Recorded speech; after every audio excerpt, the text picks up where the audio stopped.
And that was their endeavor to make gold. And also something called the elixir of life. Elixir, yes. Which means the potion of life. They try to find this special potion that once you drink it, gives you life eternal. Imagine that. When I was young,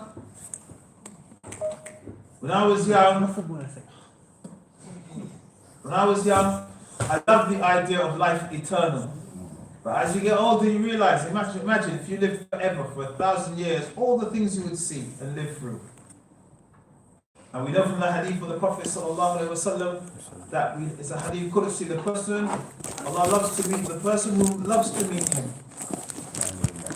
The person loves to meet Allah, Allah subhanahu wa ta'ala loves that person and loves to meet that person. So we ask Allah to make us from those people who love Allah and love to meet Him. To continue. Allah. Last week, we spent most of last week talking about bid'ah, in which we defined al-bid'ah, and we spoke about what is bid'ah in a general way, and some of the dangers of bid'ah. The importance of bid'ah, my respected brothers and sisters, is not only the fact that many Muslims fall into bid'ah or practice what they think is the sunnah, but in reality is bid'ah. But we live in a time and an age where people are lackadaisical. Lackadaisical meaning it is easy for them to describe or to ascribe to people bid'ah. If you fall into a sin or a mistake, or even disagree with them, that they say, this person is a person of bid'ah. I listened today to somebody who was making a complaint against some of our brothers from Ahlul Sunnah. And I thought I was listening to people of Scientology. It didn't sound like I was listening to people of Ahlul Sunnah. Why? He said how they were told in their masjid not to talk to certain brothers whom they used to speak to, not to frequent with certain brothers they used to not frequent with, used to meet up with. They were even told not to play football with these people. La hawla wa la quwwata illa billah. Look at that. So you can't play football with some people who you feel have come off the sunnah.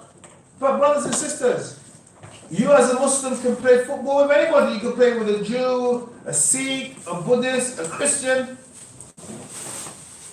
Anybody you can play football with. Football is a game. Even Zionists. Can you play football? Why can't you play football with a Zionist? There is a Zionist member in my team. What is a Zionist, my brother? Suhuyuni. What does it mean? Which is completely against our aqidah. I didn't ask you that question, Sheikh. I asked, what is a Zionist? Human. What do Zionists believe? They believe in a strategy which is the Arabic land belongs to them. What's wrong with that? It means on my blood and your blood. Stop there. It's halal to Think about what you said. You said they believe that Arabic land is theirs. Belong to them, yeah. I'm not an Arab. I'm not an Arab. You make me feel Arab. It's not my problem. Isn't it? If you frame Palestine as an Arab problem, I am from, my parents come from the Caribbean, our ancestors from Africa, we got our own problems to deal with. Isn't it? We have our own issues, forget the Arab issues, we got our own issues. Isn't it? If you frame it as an Arab issue, then it's between you Arabs and them Jews, isn't it? Okay. Isn't it? Okay. Sahyuni, when you use these terms, you need to explain what are you talking about. The largest group of Zionists are not Jews, they are actually Christians in the United States of America. They believe, why do they support the state of Israel? They believe that the only way for the Messiah in Hebrew, or Masih in Arabic, or Messiah in English, for him to come, is for all the Jews to congregate in Israel. Are you with me? Yeah. So they help to establish the state of Israel, not because they love Jews, because they believe Jews must follow Christ, which Jews don't do. They believe Jews must accept Christ, which Jews don't do. Are you with me? So you have to be careful, what do you mean when you say these terms? You with me? If it is a nationalist struggle, then it has nothing to do with me. I'm not an Arab, I'm not a Jew, I'm an African. That's my struggle. But if you say it's a religious struggle, then it's something else. Are you with me, my problem? So going back to what we were saying. So we talked about bid'ah. And so you can play football with anybody. But these brothers said you can't play football with these brothers. SubhanAllah. And this is the danger when you go into extremes with bid'ah. This one's bid'ah, this one's bid'ah, this is bid'ah, that is bid'ah. You go into extremes. Because what you do is you label things without understanding what the label is. If you buy Heinz baked beans, is it the same as a 20p baked beans in Tesco's? Is it the same quality? The same tomato sauce? Of course not. You have to be careful with labeling people, because sometimes people may make mistakes. People may have lapses of judgment, a lapse in knowledge. Not things of ijtihadat. For example, you may find a scholar, like Sheikh Al-Albani will say, a particular hadith is authentic. Then, with further revision, he finds out that this hadith is weak. This is his ijtihad, isn't it? If that is the case, what about ijtihad over individuals? If that's the hadith of the Prophet ﷺ, which is much greater than ourselves, what about individuals? You may say this person fell into bid'ah, and I may say, well, hey, I don't see that. I don't know that. Never heard of that. Then what do you then do? Excommunicate me? No. You have to educate the person, talk to the person, show the person with proof. Proof isn't the statement of the alim. Are you with me? When the fuqaha talk about dalil, is not what an alim says. Dalil, according to the people of fiqh or Islamic law, is the kitab, the sunnah, and something in qiyas. That's the dalil, kitab or sunnah. If I say that so-and-so is an innovator or a heretic or fall into bid'ah, I must bring you proof. Not what Shaykh Fulan said, what Allah and His Messenger said. Isn't it? Because the person has gone against who? Shaykh Fulan? If I go against a particular Shaykh, does it mean it makes me an innovator? If I go against Imam Nawawi, does it make me an innovator? Ibn Hajar Asqalani, does it make me an innovator? May Allah subhanahu wa ta'ala have mercy upon them all? Of course not. No, Enough by itself. Makes you troublemaker only. Possibly. But what makes me an innovator is going against the kitab and the sunnah. That's what makes me an innovator. Not going against a particular shaykh. He may have an opinion which itself is incorrect. Isn't it? So, this is the importance of bid'ah. And we talked about the danger of bid'ah. So we are alert to it. We are aware to it. And last time, before with that, we were saying that the supplication of the person who is a non-Muslim may well be accepted. We talked about the dua. We also said that the supplication of the person who may be an open sinner or in disobedience may be accepted. And the acceptance of it doesn't mean that person has karamat. Karamat is Arabic for miracles, or able to change the reality that we see. It may be a imtihan, a test, or ibtila, a tribulation for somebody. So for example, somebody may want to marry a particular woman, or she wants to marry a particular man. And we see this all the time. I've been told by numerous Muslim girls from religious families that, hey, I want to marry a roadman. You know what roadman is? Somebody from the streets, yeah? I've heard that before. Brother, you never heard that before? I heard it many times. I want to marry a roadman. So what happens? The sister, she marries a roadman. And what happens? She will pay back. When you're in the kitchen, it's too hot, what do you have to do? You have to get out from the heat, isn't it? And that's what happens. You want to marry a roadman and you're not built for that. So you're not built for what he's going to do. What you're going to endure with a roadman. How he's going to talk to you. What his expectations are when he comes home. The food must be a particular degree Celsius hot. He's going to bring his friends around the house, playing cards, etc. All these things you never thought about. But that's the reality. Are you with me? That's the reality. Same with our young men. If you were to ask the young men, do you want to get married? They'll all say yes. What do you want to get married to? What type of woman? They will lie to you and say, yeah, I want to marry a woman who's pious, who prays, and of course, they want to marry somebody who prays, who does the basics. In their mind, the ideal Muslimah for them is not what's in the book. The ideal Muslimah looks like Rihanna or Beyonce or another singer. That's the ideal Muslimah in their minds. So Allah may give you that. Allah may get you married to a Rihanna. Allah may make you married to a Nicki Minaj. Allah may make you married to one of these type of women. What are you going to endure if you marry a woman like that? What are you going to endure?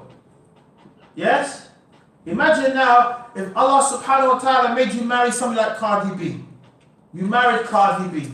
What would you have to endure? You have to endure your wife twerking all over Instagram, all over Facebook. That's what you have to endure.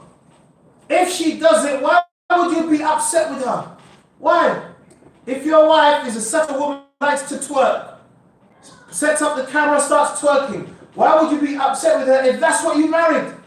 Isn't it? You looked for it, you got it, you married it. You didn't look for somebody who's righteous and pious. But that's what you've got. And this is an ibtila. It's a tribulation that will affect you and affect your deen. And we see this with brothers who use the dunya as a criterion for marriage. And we see it with sisters who use the dunya as a criterion for marriage. They may marry their cousin or marry their relative who looks like somebody out of a movie, but a zero when it comes to deen. And what happens to them? Splitting. In your mind, you're thinking Allah and His Rasul. In their mind, they're thinking Bollywood, or Hollywood, or Nollywood. Or if Tanzania had a film industry, it'd be Tollywood, wouldn't it? Yeah? Yeah? It'd be Tollywood, yes? That's what they're thinking about. And so, this could be the answer of the dua of the person, maybe a fitna or ibtila for the person. It may be a fitna or ibtila. Then the Shaykh al-Islam, rahimahullah, he goes on to talk about the visiting of the Prophet sallallahu alaihi wasallam of the grave of his mother. And this is very important because grave worship is instilled in people's mind. The Prophet ﷺ went to the grave of his mother to ask Allah's forgiveness for her, her grave. And Allah subhanahu wa ta'ala permitted him to go to visit her grave, but not to make istighfar for her. And this is a fitna we find with people like myself who are believers. That when our relatives pass away, going to the funerals, we have to be very careful about some of these funerals. Because some of these funerals have shirk beyond belief. They have shirk beyond belief. Because from the reverts are people who claim to be Christian, but they actually practice voodoo. That's a reality. Do you know voodoo? What's voodoo? Witchcraft. Witchcraft, yes? They think it's Christianity, but it's voodoo. Yes? And some of these rituals, which come from ancient African pagan rituals, you see when people get buried. You see things that will amaze you. It's like when Prince Harry married Meghan Markle. You can see the contrasts in the rituals. The royal family, their marriage is a very somber affair. Very quiet affair. Very sober affair. On the other hand, the African American experience has African roots. It's full of joy. It's full of merriment. Same with deaths. If you go to a Caribbean death, what's the first thing you encounter? Huh? Screaming. No. The first thing is the wake. W-A-K-E. What's the wake? Brother doesn't know what wake is. The wake is before that person's put into the grave, every evening people go around to the family's house to do what? Azayani. You call it Azza in Arabic, yeah. Mention his goodness and sorry about him. No, you don't mention him at all. You go there to do two things. What's the two things? Somebody said it? Food to eat and to To drink. What type of drink? Pepsi? Ain't no black people drinking Pepsi in a way. Dark coffee. You drink coffee? Okay, Allahu Akbar. Yes? So till that person is buried, usually 2, 3, 4 days, the family is burdened. Burdened with giving food and drink to those people who come there. So you don't even have a chance to kind of even have, sorrow to gather your thoughts, yes? And so they have a wake. And I think a European person going to a Caribbean, if you married into a Caribbean family and you saw the wake, it would be very unnerving. Why are these people drinking? I forgot. One thing I forgot. How come you guys didn't remind me? Loud music. Yes? So you go to the house, they play music, they're drinking alcohol, they're eating food, as if the person hadn't died. And that's a must. Don't know about today, people still do that. I'm sure they do. About loud Quran. No, I'm not saying about Muslims. I'm saying about non-Muslims. Non-Muslims. Yeah? MashaAllah, loud Quran. Caribbean, we have loud Quran. Shaitan's Quran. Yeah? As Abu Bakr said, they call it Mizmar al-Shayateen. Yes? That's what we have. And this is not just all. At the burial ground, you may find a niyah. So the mum's screaming, the sister's screaming, all the women are screaming, hitting their chest, ripping their clothes off, going crazy. You with me? Some families is like, wow, is this like a performance or something? Are you with me? Even you may have people who are cremated. Inna lillahi wa inna ilayhi raji'un. Cremation, where they burn you. Burn you. Some people are cremating. Why do people cremate today? To avoid the day of judgment. That's the hadith of the man who said, Khashya, fear of you, O my Lord. Why do people today cremate? Because it's cheaper. Brother got it. Always follow the money trail. It's cheaper. It's cheaper. It's around £1,000 for a cremation. For a burial, with a graveyard, everything, how much is it? 4 grand, 5 grand and up, isn't it? Yeah? Take the cheap option. And on top of that, all you have is an urn of ashes. You can dump it anywhere you like. In a bottle. Yeah, in a urn. Yeah, you can dump it anywhere you like. Am I right? No grave, because when you have a grave, what does that mean? What does it mean if you have a grave? Your family member is buried in a grave. What does that mean? Exactly, you have to look after the grave. You have to put flowers there. You have to clean at least once a year, come and clean it up, yes? You have to look after it. It's sugar. When the person's in a urn, you can say, well, he did say he wanted to be, his ashes to be spread on the Thames River, just down the road. In they go, that's it. Yeah? Or you can fake it and say, he wanted his ashes to be spread in Florida. So off you go to Florida on holiday, yes? Just for his ashes, not for yourself, yes? It's a reality we face in our families. And so the Shaykh al-Islam, he talked about that. He said about the Prophet ﷺ being prohibited to make istighfar for his mother because, and this is a big issue, that his mother did not die upon the state of Islam. And then people will argue about this.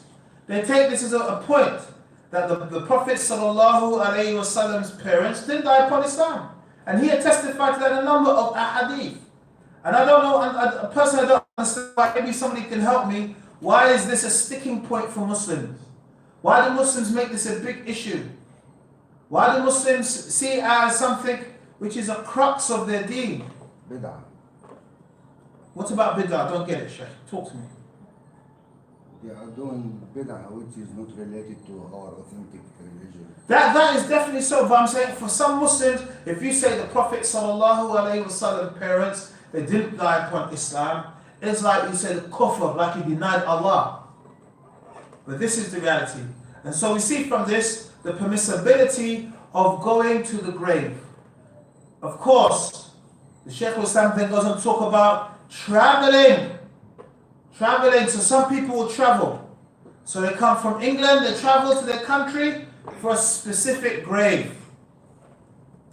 And this is not permissible. As we know from the hadith of the Prophet ﷺ, where he said, لا تشد الرحال, do not exert energy in traveling except to 3 masajid. 3 masajid. You're not permitted to go to a grave, spend, as some people do, thousands of pounds to go to a particular country just to go to the grave of a person to either supplicate to him or to supplicate for him. You don't even need to travel to supplicate for somebody. In your house, in your homes, you can supplicate, oh Allah, not to somebody else, but oh Allah, have mercy upon my mother. Oh Allah, have mercy upon my father. The child who is righteous does this every single day. They make supplication for their dead foreparents. So it's not permissible. So the Prophet said, do not exert one's energy to travel except to 3 masajid. What are those masajid? The sacred haram in Makkah, 1. Then his masjid sallallahu alayhi wasallam, 2. And Masjid al-Aqsa in Palestine. Do you go to those masajid with the intention of going to, for example, you go to Medina to go to the Prophet's grave, sallallahu alayhi wasallam? Is that what you do? No. The Prophet sallallahu alayhi wasallam, he said, the curse of Allah upon the Yahud and Nasara, they took the graves of their prophets as places of Eid, a place of celebration. So it's not permissible for you to go to the Prophet's grave, sallallahu alaihi wasallam, to supplicate to the Prophet. Look at that. 1, you go to Medina, to the Prophet's grave, bid'ah. 2, you go to the Prophet, sallallahu alaihi wasallam, oh Prophet, help me. It's not permissible. If you need anything, mashallah, the beauty of Islam is you don't need an intermediary between you and Allah. It's Allah straight away. If you have an exam, you pray to Allah subhanahu wa ta'ala. Supplicate to Him. If you need a new car, you supplicate all our needs. We always return back to Allah subhanahu wa ta'ala. And so the Shaykh, he talks about that. Also, he then went on to talk about the dislike of the prayer in the cemetery. And he mentioned, and we mentioned this, that some of the people of Islamic law, they said that prayer in the cemetery is disliked because the earth, the mud, the clay, the dirt of the cemetery is mixed up with the dead bodies, which we know. As you know, when the person is in his grave, the worms, they come in, they eat, they go through, they come back up and they go down, they go in and out. So some people, some of the fuqaha, they say this is najasa. Dead body, mixed earth is najasa. Shaykh al-Islam ibn Taymiyyah rahimahullah, he goes on to discuss this.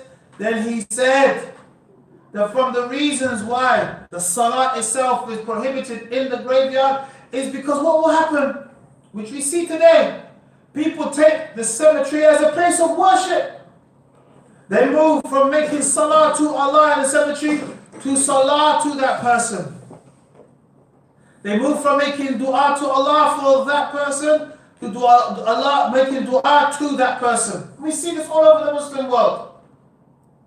And this is how shirk it spreads and has spread, especially at the hands of the Rawafid. The Rawafid, I was blessed to see a video where they have something called Raqs Hussein. Raqs Hussein is the head of Hussein. They have a celebration where they have what they consider to be the head of Hussein and they worship him. Big head. They made out of plastic, clay, big head. You see a man making sajda. He's prostrating to it. In another clip, you have a fountain. You know a fountain? A water fountain. In the middle of the water fountain is another head of Hussein. And of course, this fountain doesn't have water, it has tomato. So it's like blood. So you have this head of blood coming out from it. They even have a masjid. You know the dome, the green dome of the masjid? The dome of the masjid is open and inside it is a thing. It's a shed. I've seen many things in my life that are amazing, but that just, it took number 1 position. That how humans who claim to be people of Tawheed fall into shirk. And so, he says that from the reasons that people fell into the worship of idols is from magnifying or glorifying the graves. And we see that today. We see that all over the Muslim world. As I told you, I went to a Muslim country and it was this large area, probably the size of this whole high road, full of houses. And I said to the brother, who lives there? He said, that's a graveyard. I was like, what? They built houses, proper houses over the graveyard. Just like the Yehud and Nasara do. In Mexico, when someone dies, they build like a big house over the person's grave. I always found that funny. The person sold drugs or killed for drugs, and you build a big house hoping that somehow that helps him with God. Look, his whole life is spent in killing people, murdering people, selling drugs to people. But this is the reality. That this is how the people fell into shirk and are falling into shirk today through this. So the Sheikh goes on to then talk about how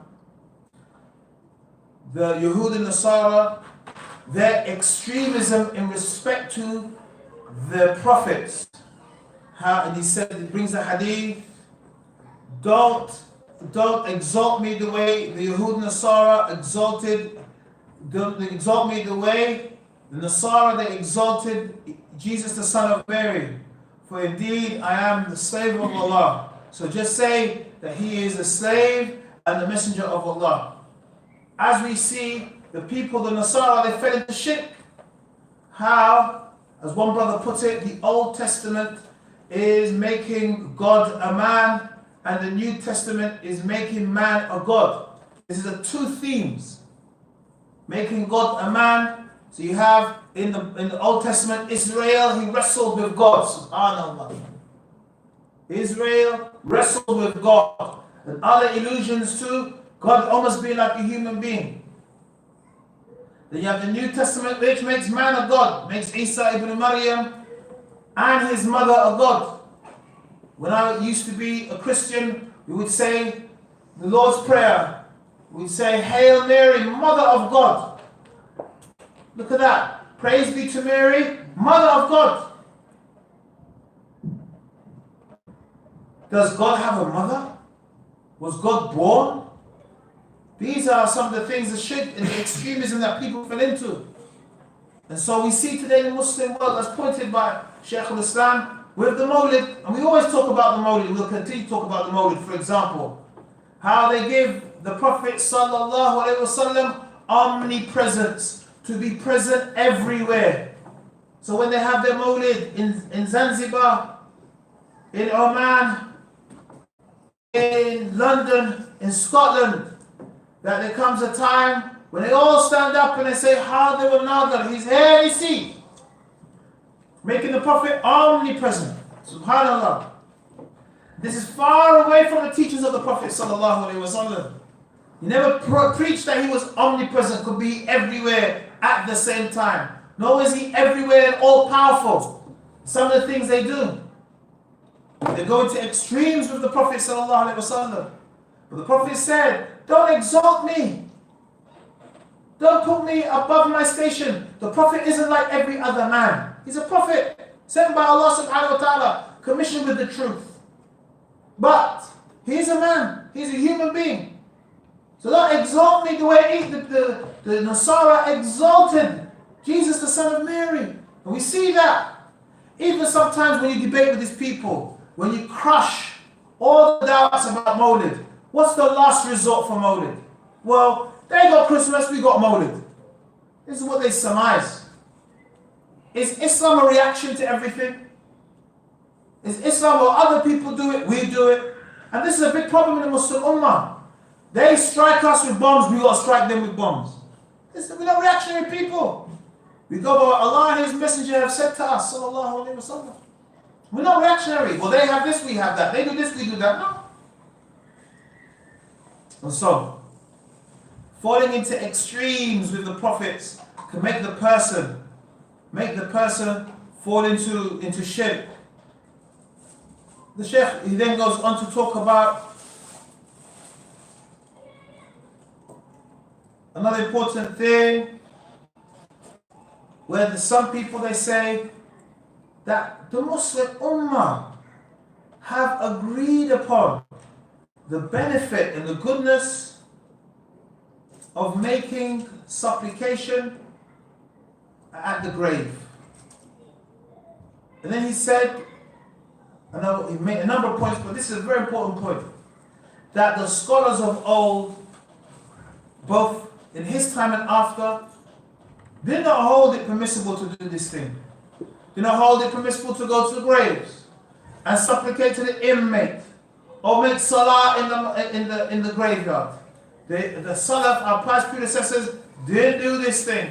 You have no record of Abu Bakr as-Siddiq radiallahu anhu, or Umar radiallahu anhu, Uthman or Ali radiallahu anhu ajma'in, wa alaikum assalam wa rahmatullahi wa barakatuh, doing these things. If they didn't do it, how can we do it? And this is the litmus test for our deen. When you want to know if something is Islamic, we ask the question, did the Sahaba do it? Is it something the Sahaba did and the succeeding 2 generations after them did it? If we have nothing authentic, we know it's not a practice from them. We know it's something that they were not upon. We know rather that this is something which is repudiated. The Sheikh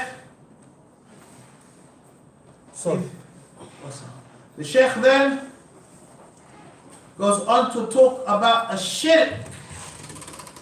He goes on to talk about shirk. And he says shirk is of 2 types. He says a shirk fi rububiyyatihi, shirk in Allah's lordship. Allah's lordship is that we affirm that Allah subhanahu wa ta'ala is the creator and the sustainer of all things. He is the controller of all affairs. And this is part of the lordship of Allah subhanahu wa ta'ala. He created everything and sustained it. And without Allah subhanahu wa ta'ala, nothing will exist. I remember once I had a discussion with a Christian. And I said, do you believe that Jesus is God? She said, yes. Do you believe that that God created the heavens and the earth and everything? She said, yes. Do you believe that everything relies upon God? Without God, it will just disappear, wouldn't exist? She said, yes. I said, I'd like to ask you a question. Here is Jesus, according to your Bible, on the cross, who is God. And he dies. Here, according to your belief, God dies, but everything else keeps on going on. Keeps on moving, without God. So we have 2 conclusions. Conclusion number 1, that Jesus wasn't God. Or conclusion number 2, that your belief in God, then God doesn't exist. And the person was confounded or puzzled. For us as Muslims, it's very easy. It is the first. That Jesus alayhi salatu wasalam was a messenger sent by a prophet, sent by Allah subhanahu wa ta'ala to guide the children of Israel back to the straight path, back to the straight way, back to Tawheed, and away from the transgressions that they fell into.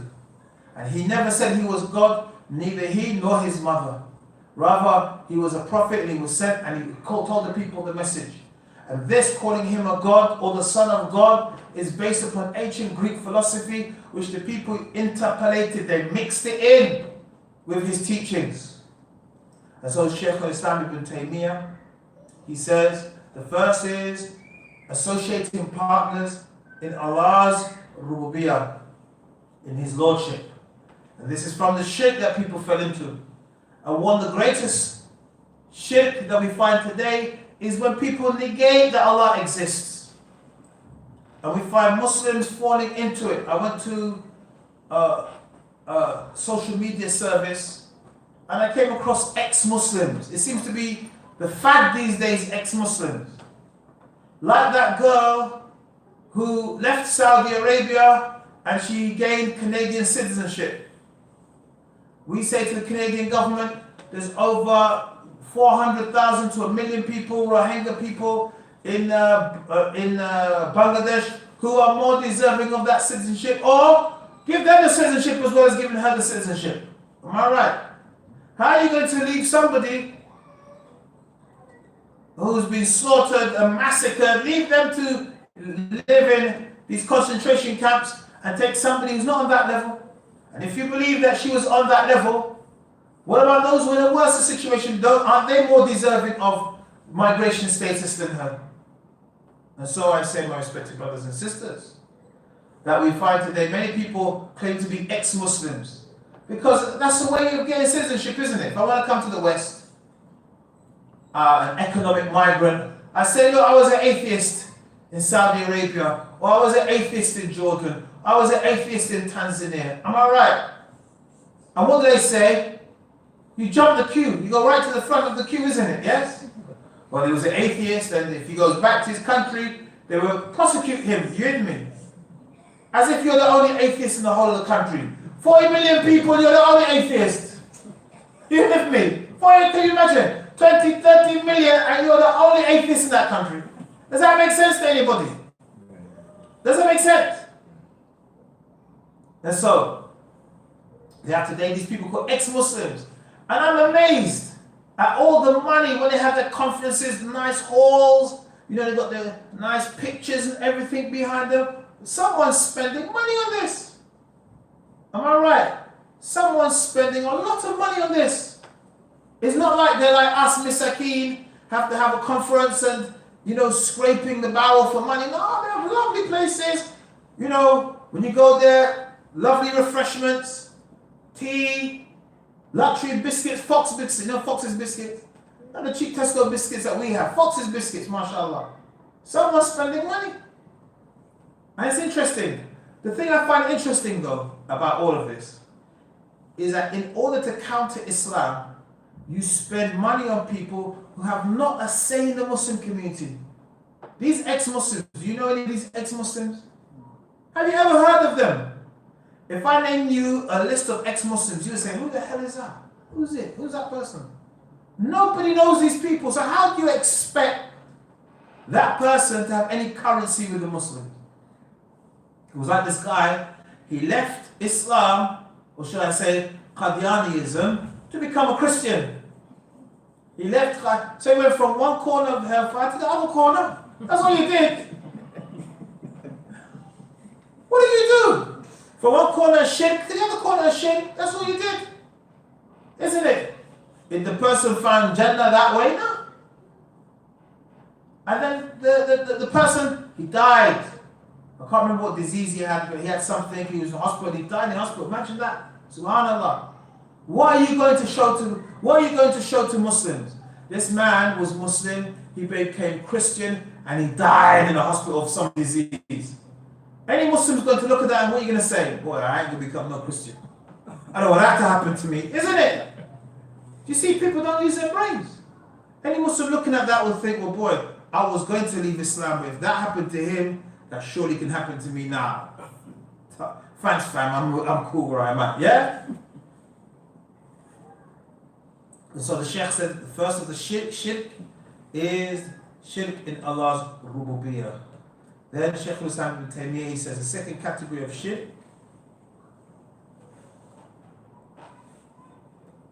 is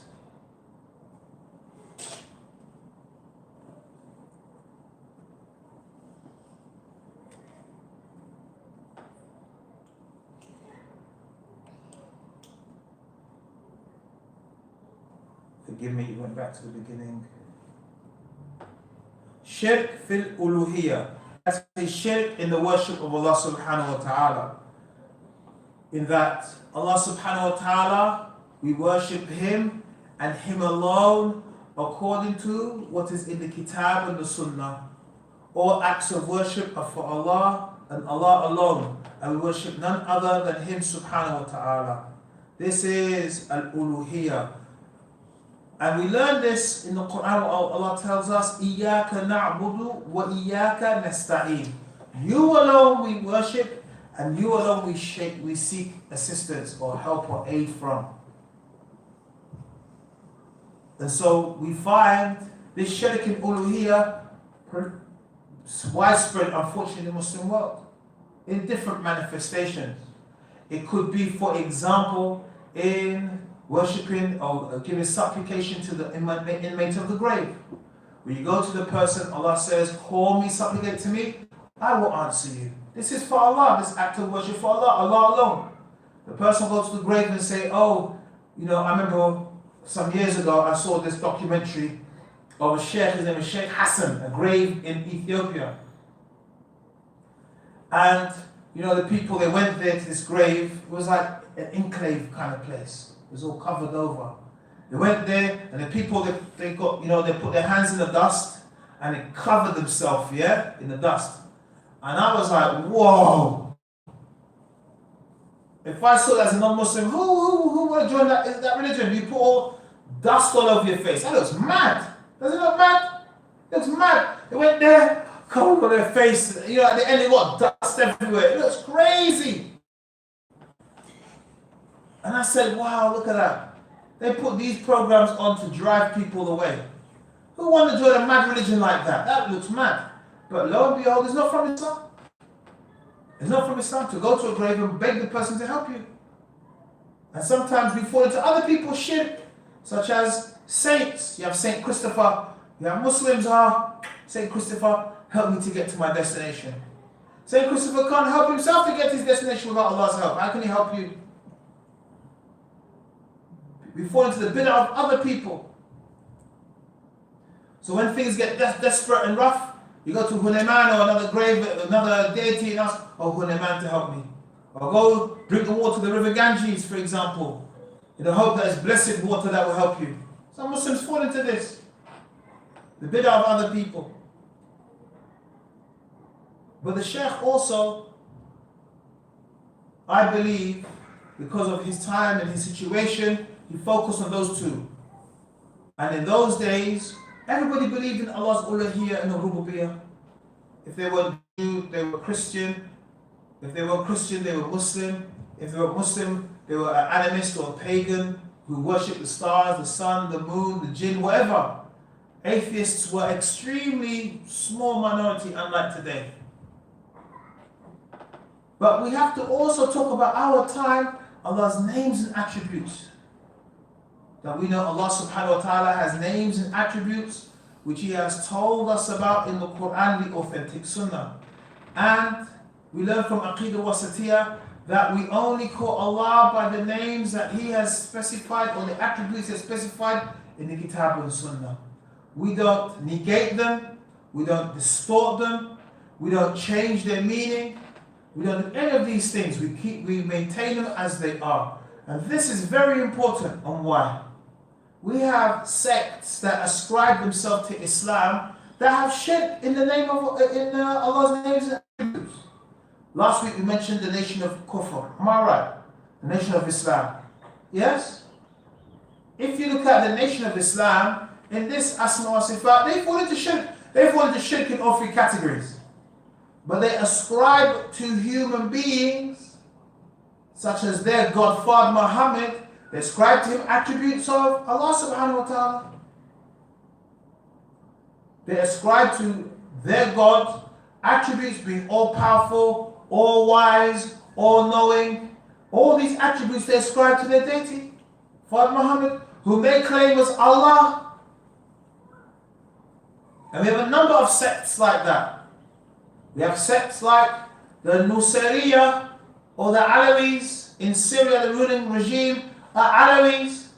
They ascribe to humans those attributes that are only for Allah subhanahu wa ta'ala and Him alone. Same with the Rawafid. The Rawafid, they ascribe to Ali radiallahu anhu, and he's free of it, attributes that only for Allah subhanahu wa ta'ala. When in his time, Ali radiallahu anhu, he decided to burn them because they said, you are Allah. Anta Allah, you are Allah. So he decided as a punishment for them is to burn them.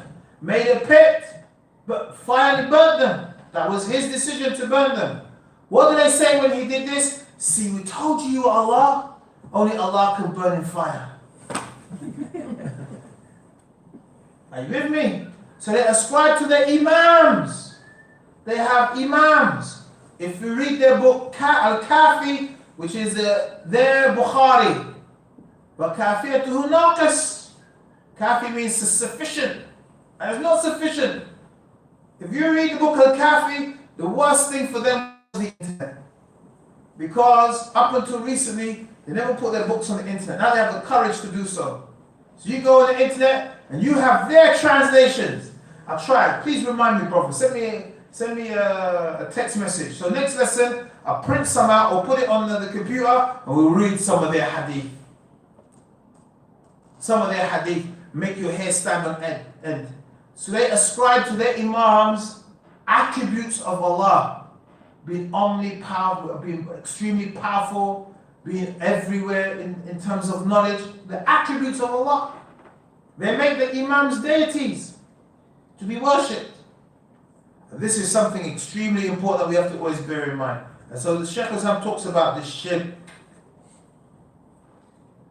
And so the dua, which is only for Allah subhanahu wa ta'ala, only something that the Muslim does to Allah alone. And also Allah can answer it. And if Allah subhanahu wa ta'ala answers the dua of the person who is sinful, the sinful person, they need to ask themselves a very important question. Is this a trial or a tribulation for me? Maybe you want something. You know how we are. I want a brand new car, BMW. Is it 9 Series now or 13 Series now? Somebody say, I want a BMW or something. And Allah may give it to them. Maybe a trial or tribulation. I remember, mashallah, back in the 90s, brothers were blessed to buy Audis. And you see the brother with his sunglasses on, in the summer, driving in his Audi, hand outside the window, just cruising, watching everybody, nodding his head like this. You know, he used to have those little birds that used to nod in the back of the cars. Like that, nodding his head up and down, up and down. Could be a fitna for you.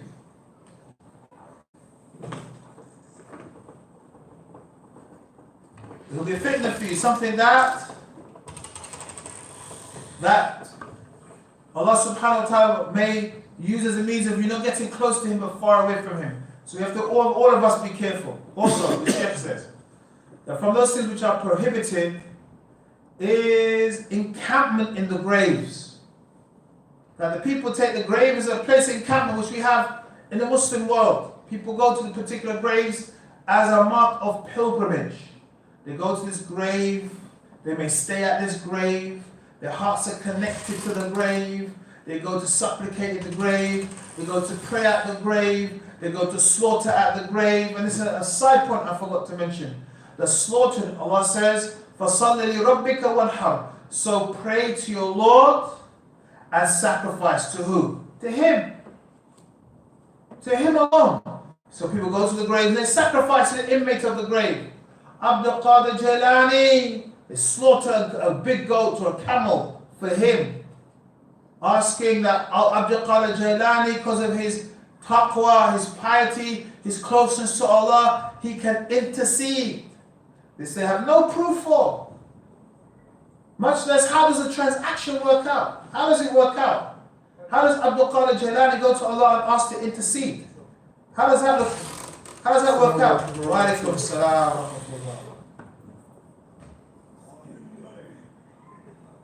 So, we have to be very careful, my respected brothers and sisters, that if the person goes to the grave of the believers, that he says the dua and he makes sure that he doesn't fall into any bid'ah or shirkiyat, or that will take the person far away from Allah subhanahu wa ta'ala. But the person, goes to the grave as a means of remembrance of Allah, as a means to remember the person who passed away, and to remember of good, and not to take it as a place of worship or engage any worship there. Also, Shaykh Islam ibn Taymiyyah, he goes on to talk about people taking places that the prophets and the messengers, they took as the places that they went and they visited. The ulama have talked about this today, warning the people to be careful. Why should people be careful? Because many times when people go to relics, places where the righteous people have passed or gone to, it slowly becomes a place of worship. For example, in Medina, there was a place called Saba Masajid, the 7 Masajid, and people used to take it as a place of visiting. this Sabu Masajid it is not something from the time of the Prophet sallallahu alaihi wasallam. That's the first. And when the government of Saudi Arabia, Jazakumullah khair, they actually dismantled the 7 graves, people believed as if they were dismantling the Prophet's grave, sallallahu alaihi wasallam. These things have no basis in the Kitab and the Sunnah, much less Islamic history. It's something recent. And you find people do this. They have tours of particular places for religious reasons. You have to be careful of these tours, because sometimes these tours take you to places of bid'ah, places of inhirafat, places of stories, places that they say, this is from the Sunnah, not from the Sunnah, just to make money of people. We see this many times. They charge somebody, £100 to go to places. They say, this is in the Seerah, that's in the Seerah. It's not in the Seerah. They say, this is where the battle of Badr took place. Badr is 200-300 kilometers away from Medina, not in Medina. Away from Medina. Some unscrupulous people will take you to places. So you have to be careful. And what do we see with people? That slowly, as we see with many places around the world, that when they can say, somebody, for example, Fatima radiallahu anha, may be buried in a particular place, what do they start to do? They take this place, a place of worship, and they go there and say, Fatima, due to your closeness to the Prophet sallallahu alaihi wasallam, intercede for me, help me. I need a son, I have 4 daughters, please help me. These some supplications they make, not knowing they have been blessed by Allah to have 4 daughters. 4 daughters are a blessing of Allah from Allah. A big blessing from Allah subhanahu wa ta'ala. Prophet said to us, if a person has 2 daughters and he cultivates them, gives them good tarbiyah, and he gives them the Islamic teachings and grows them up, that's a means of them attaining paradise. Am I right? For us in Islam, having daughters, a man who has 20 daughters or 10 daughters, 6 daughters, is a blessing. We don't believe that having daughters somehow decreases you. You look puzzled, Sheikh. You're right, with me. Yeah? 3 daughters. Sorry? 3 daughters. Alhamdulillah. Yes? Some people, they have a daughter, as we said last week, they terminate the fetus when they find out it's a girl. So we have countries, certain countries in Asia, that men population are more than girls. So bad that because they have a caste system, the higher caste men kidnap girls. It's hard to find a woman. Look at that. Hard to find a wife. And that's what you have. Destabilization of population. We need to have 50-50. 50-50. If you have a country with 51, 49, 51% male, 49% women, that means someone's missing out. Imagine if you have a country of 1 billion people, 1% is how many? That's a lot of people, isn't it? That's an awful lot of men who are not going to have a wife. What are they going to do? Hard, huh? Turning to babies. Inna lillahi wa inna ilayhi raji'un. Alhamdulillah. Alhamdulillah. Anyhow, and so we have to be careful, my respected brothers and sisters, in going to certain places, particularly the name of the Prophet sallallahu alaihi wasallam, as places of taking them as places that we go to and we visit, because ultimately it may lead to the person emulating the Prophet sallallahu alaihi wasallam. But we find those people who go to these places are not necessarily those people who follow the first wajib. The first wajib is to follow the Prophet sallallahu alaihi wasallam. For the Muslim, no matter what age you are, the Sunnah takes precedence over everything. When you say you love it, what kind of love do you have of the Prophet if you don't follow him? You don't love the Prophet. You are deluding yourself. It's a delusion. I love the Prophet, but hey, I'm going to follow Michael Jackson in my dress, in my speech. Hi, everybody. Imagine. Tell me if I'm telling the truth from my lying. Am I lying? You say you love the Prophet, you start saying like Michael Jackson. You say you love the Prophet, you start following this rapper or that rapper. You say you love the Prophet, you're following this singer or that singer. That's not reality. What kind of love do you have? You don't have the love of the Prophet. If you have the love of the Prophet, you try your best to emulate him. in your manners, in your dealing with people. In your dealing with people. Many times we see people are far away from the Prophet's way of dealing with people. Am I right?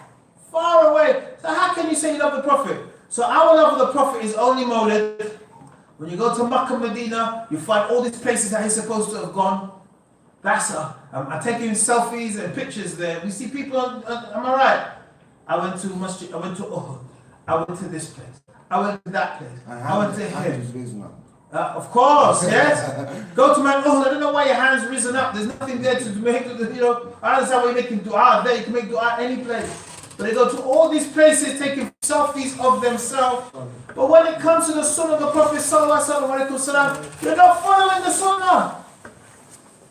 It's like the person who's so hasty to build a house, he built the roof first and said, later on I'll build the rest of the house.